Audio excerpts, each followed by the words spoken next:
জুবিন গাৰ্গ আৰু আমাৰ মাজত নাই সকলোৱে নিউজ পাইছে এই নিউজটো চাওকচোন এবাৰ লাইভ আহি আছে চব নিউজ চেনেলত তেনেকুৱা এটা নিউজটো শুনিয়ে মই নিজে আৱেগিক হৈ গৈছোঁ খুব দুখজনক এটা খবৰ অসমত শোকৰ চাহ পৰিব এতিয়া আজি পৰিছে এতিয়া ছিংগাপুৰত কেনেকৈ কি হ'ল চাওকচোন বা গুৱাহাটীত হোৱা হ'লে আমাৰ হাতৰ মুঠিত সকলোখিনি থাকিলেহেঁতেন য'ত নেকি তেওঁ এতিয়া ছিংগাপুৰত আছে গতিকে গোটেই কথাবোৰে যেন বেমেজালি হৈ পৰিল যে ছিংগাপুৰৰ পৰা এই খবৰটো আহিল তাৰপিছত জুবিনে এবাৰ ছিংগাপুৰৰ পৰা সেই ফূৰ্তি সেই নতুন পৰিকল্পনা লৈ নাহে এবাৰ জুবিন গাৰ্গ কফিনত আহিব এই কথাটো কেনেধৰণে মানি ল'ব পৰা যায় কোনো মানুহে আচলতে মানি ল'ব পৰা এটা খবৰেই নহয় যিটো হৈ গ'ল দীপাংকৰ যিটো সঁচা যিটো সত্য যাক মানি ল'বলৈ আমি বাধ্য খবৰবোৰ মিছা হওক পাপৰি তাকে কৈছোঁ কিন্তু আমি যিসমূহ লোকৰ সৈতে যোগাযোগত আমি অব্যাহত ৰাখিছোঁ কিছু নেটৱৰ্কৰ অসুবিধা আমি যোগাযোগ সম্পূৰ্ণৰূপে কৰিব পৰা নাই কিন্তু আনুষ্ঠানিক যিটো খবৰ তাৰ পৰা আহিছে চিকিৎসকৰ ফালৰ পৰা নজনালৈও কিন্তু তেওঁৰ যিগৰাকী ব্যক্তিগত চিকিৎসক তেওঁ ইতিমধ্যে সংবাদ মাধ্যমক অসমৰ সংবাদ মাধ্যমক জানিবলৈ দিছে কিন্তু এই খবৰটো পোৱাৰ লগে লগে মই পুনৰ কৈছোঁ যে প্ৰতিজন অনুৰাগী প্ৰতিজন তেওঁৰ সহকৰ্মী প্ৰতিজন তেওঁৰ কনিষ্ঠ কৰ্মী দৌৰি আহিছে তেওঁৰ লগত থকা বাদ্যযন্ত্ৰীসকলৰ সৈতে আমি যোগাযোগ কৰিছোঁ তেওঁলোকে কান্দি উঠিছে মই কৈছোঁ যে বহুকেইজনৰ সৈতে মই ছিংগাপুৰত থকা লোকৰ সৈতে যোগাযোগ কৰিছোঁ তেওঁলোকে কোনেও তাত লগত যোৱা মানুহবোৰে ভাবি পোৱা নাই যে কেনেধৰণে হ'ব পাৰে এনেধৰণে এটা অঘটন আমি তপন আপোনাৰ ওচৰলৈ আহিছোঁ এনেকুৱা ধৰণৰ এটা সময় আচলতে তাত তেওঁৰ লগত থকা মানুহেনো কেনেকৈ বিশ্বাস কৰিব আপুনিয়ে কওকচোন তপন তালুকদাৰ যে তেওঁ সদায় এটা অনুষ্ঠানৰ পিছত কেনেকৈ আহে আৰু আজি তেওঁৰ বাদ্যযন্ত্ৰ সংগত যিসকলে বাদ্যযন্ত্ৰ সংগত কৰে তেওঁলোক কেনেকৈ আহিব আজি জুবিনৰ সৈতে সকলোৰে এটা অভিজ্ঞতা থাকে বহুত हाँ जी भैया कितना हुआ 250 रुपये 1 मिनट हाँ এটা লাইফষ্টাইল মেইনটেইন কৰা এজন শিল্পী গতিকে আজি তেওঁ কফিনত আহিব যেতিয়াই নাহক আজি আহক কালি আহক গতিকে সেয়া সঁচাকৈ এই মুহূৰ্তত যেন সময়বোৰ ক'ৰবাত ৰৈ যাওক সকলোৱে যেন তাকেই বিচাৰিব পাপৰি জুবিন এনেকুৱা এজন মানুহ আছিল যিকোনো কথাত কোনো বিষয়ত কোনো পৰিস্থিতিত কোনো প্ৰত্যাহ্বানৰ সন্মুখত নতি স্বীকাৰ কৰা নাছিল জুবিনৰ এটা গান আছিল এটা কথা আছিল যে ইউকেলিপ্টাছ গছৰ দৰে ওখ হ'ব খোজো মই জুবিন সদায় ইউকেলিপ্টাছ গছৰ দৰে ওখ হৈ থাকিব বিচাৰিছিল তেওঁৰ শিৰ সদায় উন্নত কৰি ৰাখিব বিচাৰিছিল আৰু মায়াৰ পৰা আৰম্ভ কৰি শেহতীয়া চিকাৰ বোলছবিখনলৈকে তেওঁৰ যি সাংগীতিক আৰু চিনেমা জগতৰ যাত্ৰা তাৰ প্ৰতিটো খোজত অসমৰ মাটিৰ গোন্ধ আছে প্ৰতিটো খোজত অসমীয়াৰ আৱেগ আছে আৰু জুবিনৰ প্ৰতিটো কামেই অসমীয়া জাতিক মহিয়ান কৰি থৈ গৈছে অসমীয়া ভাষাক অসমীয়া গীত সাহিত্যক অসমীয়া চিনেমা জগতক ক'ব গ'লে জুবিনে এক প্ৰকাৰ নতুন জীৱনদান দিছে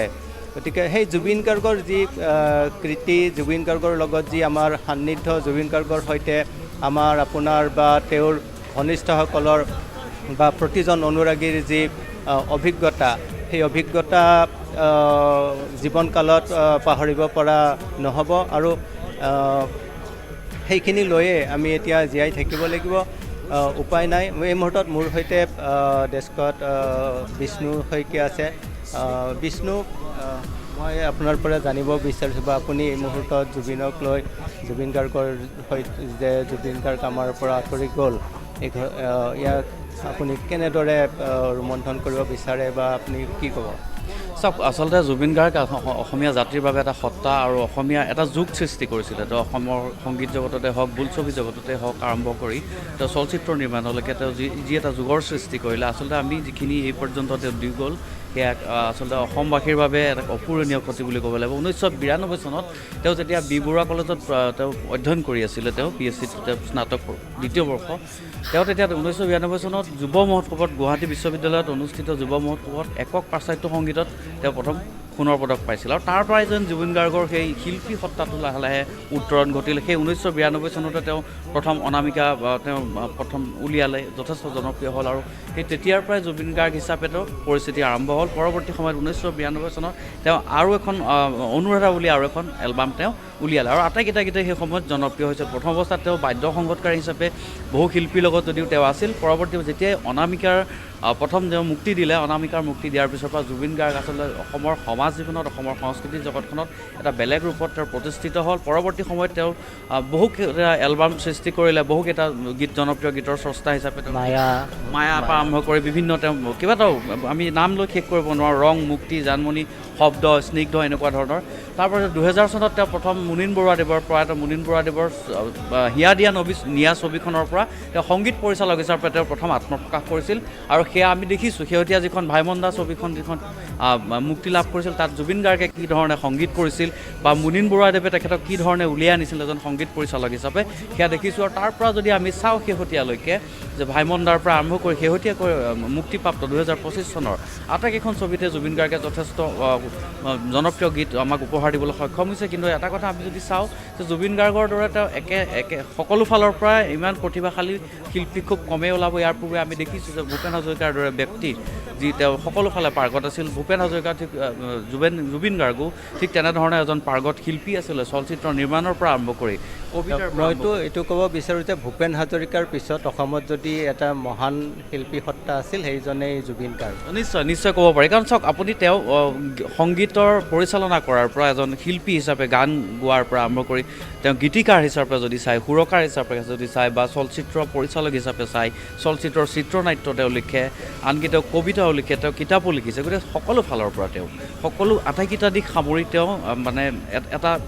ধাৰাৰ সৃষ্টি কৰিবলৈ সক্ষম হৈছিল যিটো ভূপেন হাজৰিকাৰে আমি দেখিছোঁ পূৰ্বতে জুবিনে কেৱল আধুনিক গীতেই বা বোলছবিৰ গীতেই কৰা নাছিল আমি সকলোৱে জানে যে তেওঁ অসমৰ লোকসংগীত যিবোৰ আছিল কামৰূপী লোকগীত হওক গোৱালপাৰী লোকগীত হওক বনগীত হওক এই গোটেইবোৰ মানে আমাৰ মাজত নতুনকৈ অসমবাসীক চিনাকি কৰি দিছিল কি কয় নিশ্চয় কাৰণ জুবিন আচলতে এটা ধাৰাৰ মাজতে তেওঁ থাকি যোৱা নাছিল তেওঁ আমাৰ আপুনি কোৱাৰ দৰে কামৰূপী লোকগীতৰ পৰা আৰম্ভ কৰি অসমৰ যিসমূহ জাতি জনগোষ্ঠী আছে সেইসমূহ প্ৰত্যেকটো জনগোষ্ঠীৰে তেওঁ গীত গাইছে কাৰ্বি বড়ো তিৱাৰ পৰা আৰম্ভ কৰি প্ৰত্যেকটো জনগোষ্ঠীৰ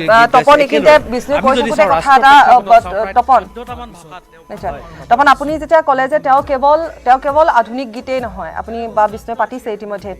আপুনি চাব যে কাৰ্বি আংলঙত টোকাৰী গীত মানুহে শুনিছিল একমাত্ৰ জুবিনৰ কণ্ঠতে জুবিনে যেতিয়া টোকাৰী গীত গাবলৈ আৰম্ভ কৰিছিল কাৰ্বি আংলঙৰ দৰে ঠাইত